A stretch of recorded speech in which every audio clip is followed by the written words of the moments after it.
아멘. 함께 나눌 말씀의 제목은 신뢰입니다. 저희가 통합 주제로 본인 설교까지 영어 설교까지 같은 주제로 행하는 위대한 스승 되시는 예수님 10번째 말씀입니다. 오늘 함께 나눌 제목은 트러스트, 신뢰가 되겠습니다. 주일 오후에 저희가 예배를 드리기 때문에 졸리시기도 하고 피곤하실 수도 있다고 생각합니다. 제가 유머 하나를 드림으로 말씀을 시작하도록 하겠습니다. 유머니까 유머로 받아주시면 됩니다. 아담과 하와 유머 많이 있죠? 그 중에 하나입니다. 아담과 하와가 부부로서 너무 귀하게 에덴 동산에서 잘 지내고 있는데 어느 날 아담이 집에 들어온 시간이 늦어진 거예요. 그래서 하와가 마음이 없어서 나는 왜 그때 들어올까? 그래서 좀 일찍 들어오세요. 그 다음 날도 또 늦게 들어왔어요. 그러니까 하와가 또 얘기를 했겠죠. 좀 일찍 집에 들어오세요. 그렇게 했어요. 그래서 아담이 따지면서 내가 남자 일하는데 왜 그러냐? 그래서 하와가 혹시 당신이 바람 피지 않는 거예요? 이렇게 했어요. 그래서 아담이 뭐라 그랬게요? 아니 세상에 여자가 당신 하나밖에 없는데 내가 어떻게 바람을 피웠냐고 그렇게 대답을 했다고 합니다. 신뢰 중요하죠? 부부 사이에 어떤 말을 하더라도 신뢰가 있으면 당연히 바르게 생명력의 기쁨으로 나가게 됩니다. 근데 며칠을 잠을 자는데 어느 날 아담이 밤에 잠을 자는데 갑자기 자기 옆구리가 간질간질한 거예요. 그래서 눈을 떴다 보니까 하와가 자기 갈비뼈를 세고 있는 거예요. 아담 갈비뼈를. 왜 그랬게요? 혹시 당신 갈비뼈 하나 없어졌나 싶어서 그렇게 셌다가 하나 빼가지고 하나님이 딴 여자가 만들어줬을 것 같아서 그렇게 했다는 유머입니다. 유머. 역시나 여러분들이 그렇게 크게 안 웃으시는군요. 제가 유머를 잘할 수 있도록 유머까지는 안 해주셔도 되지만 제 유머에는 재주가 없습니다. 이렇게 아담과 하와가 이제 오해를 풀었어요. 풀고 나니까 부부가 신뢰가 회복이 됐죠. 그랬을 때 역사가 바뀌어질 수도 있는 상황이 될 뻔했는데 한국 사람들이 이 장면을 보면서 그렇게 안타까워한다고 합니다. 부부가 회복되니까 이제 어느 날 하와 혼자 있는데 사탄이 뱀의 모양으로 왔어요. 왔는데 부부 관계가 회복됐고 좋았더라면 또 한국 만약에 이상이었더라면 뱀이 왔을 때 어떻게 했을까요? 하가 딱 보면서 야 우리 남편 저 뱀 다 끌어줘야 되겠는데 뱀을 잡아먹으라면 죄를 짓지 않고 이렇게 되지 않았습니다. 좀 웃어주세요. 여러분 신뢰 문제는 이만큼 중요한 것입니다. 우리의 삶에서 관계 속에 신뢰가 없다면 어렵죠. 다른 거 다 해도 실은 마음이 가지 않습니다.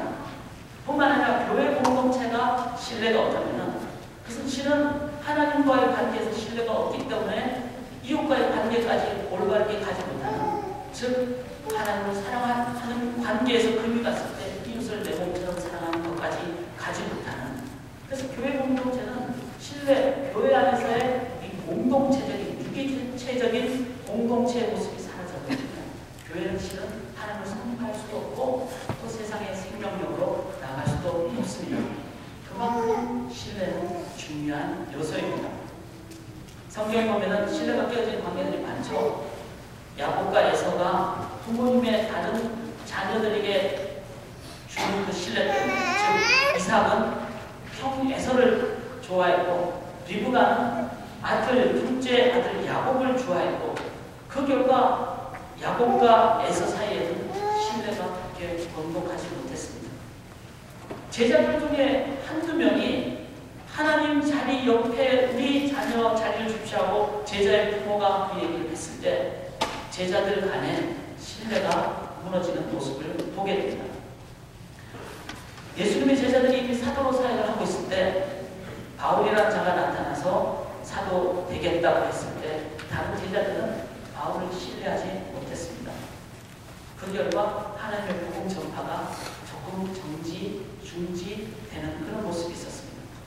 그러나 바나바를 통해서 바울이 신뢰할 수 있는 자라는 그런 관계로 발전했을 때 하나님의 복음은 능력으로 나가게 됐습니다. 우리의 삶의 신뢰 문제는 너무나 중요합니다. 사랑하는 여러분, 우리의 교회 공동체 누구를 보더라 온전한 신뢰로 저희가 나아갈 수 있는 교회 오는 것이 즐겁고 이 교회를 보면서 세상에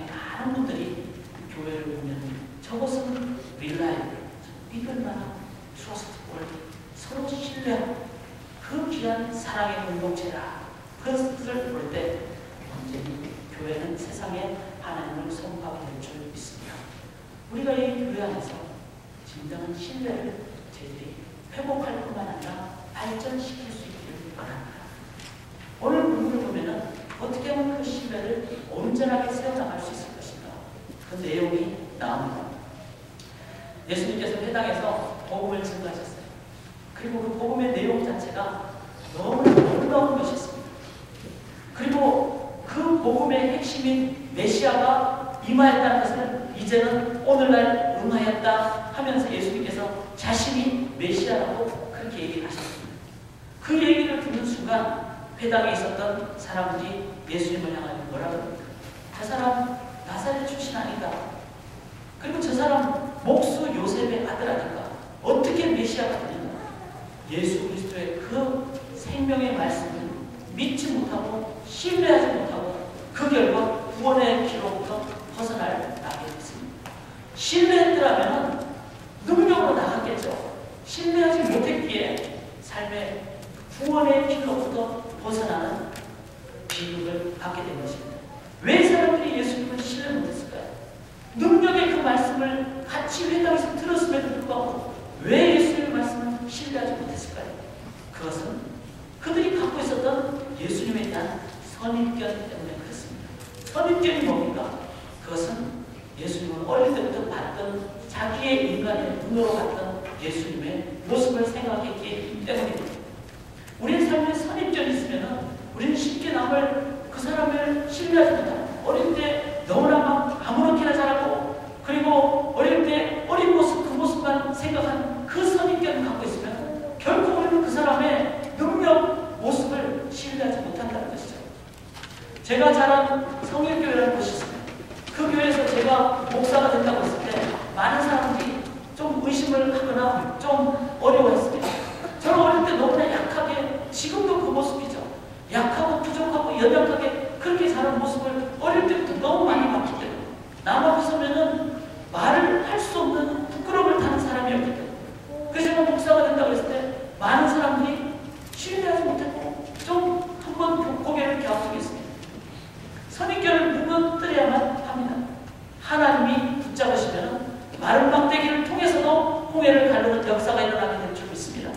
우리는 사람을 보지 말고 그 사람의 과거를 보지 말고 그 사람을 지금 역사하시는 현재 하나님을 그 사람을 통해서 보실 때 우리들은 그 하나님 때문에 형제자매의 모습을 보면 신뢰할 수가 있게 된다는 것입니다. 3월 중순에 저희 교회에 와서 봉예를 인도하실 정병호 목사님, 지금 참 귀하게 하나님께서 사역하시는 그 목사님, 같은 교회에서 자랐습니다. 그 목사님이 목사가 된다고 했을 때 아마 전 교인이 말렸습니다. 왜? 저 어릴 때부터 같이 자랐기 때문에 너무 잘 알고 있죠. 그리고 같이 어릴 때부터 자란 것을 본 성도님들은 다 말렸습니다. 왜? 어릴 때 모습을 너무나 잘 알고 있기 때문에. 싸움은 보통이고 나이 든 사람한테 대드는 것도 보통이고 얼마나 그 성격이 강했는지. 그래서 목회자가 된다고 했을 때 성도님들이 반대하는 것이 그것이 모습이었습니다. 그러나 사랑하는 여러분, 지금 정병 목사님은 능력으로 하나님의 인도함을 받고 계십니다. 하나님이 들어서시기 때문에 그렇습니다. 우리 속의 선입견 때문에, 전에 가졌던 그 개념 때문에 사람을 계속 보시게 되면 그 속에는 신뢰를 세울 수가 없게 됩니다. 우리의 모습 가운데 내가 다른 외적인 모습 보면서, 지금까지 봤던 모습 보면서 그 모습으로 사람을 보는 그 부분을 이제 우리가 조금 멈추고 하나님께서 이 형제의 자매를 통해서 어떻게 역사하실까를 여러분들이 하나님을 보시면서 바라보시게 되면은 그 속에 하나님의 놀라운 신뢰를 회복할 수 있는 길이 열리게 될 줄 믿습니다. 또 이 회당에 있는 사람들이 왜 예수님을 신뢰하지 못하게 됐을까요? 그것은 예수님의 말씀 때문에 그렇습니다. 예수님 말씀을 신뢰하지 못하자 예수님께서는 그렇게 말씀하시죠. 엘리야 시대 때 사렙과